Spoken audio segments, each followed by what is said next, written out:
Un cop hem instal·lat el programa de Zotero i haguem instal·lat també l'extensió de Word i comprovat que funciona de forma correcta, només ens queda instal·lar el connector pel navegador web.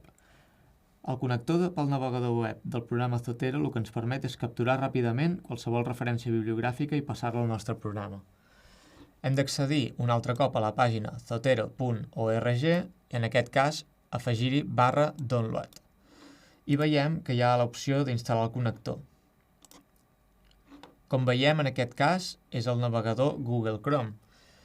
Fem clic a Añadir a Chrome, Añadir extensión i ja tenim l'extensió instal·lada. Si fem clic a aquesta icona, veiem que ja està instal·lada. Això en el cas de Google Chrome. Anem ara amb Firefox. La pàgina web és la mateixa. Donem a instal·lar connector, seguir con la instalación i añadir. També tenim una icona amb una fitxa de puzzle i veiem que està instal·lat el connector. I per acabar, anem amb el navegador Edge. La pàgina segueix sent la mateixa. Donem el mateix botó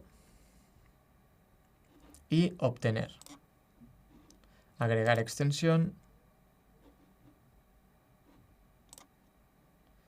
i amb una icona molt similar a la resta veiem que el tenim ja instal·lat. D'aquesta manera ja tenim el programa Zotero instal·lat, l'extensió de Word i els connectors pels diferents navegadors web.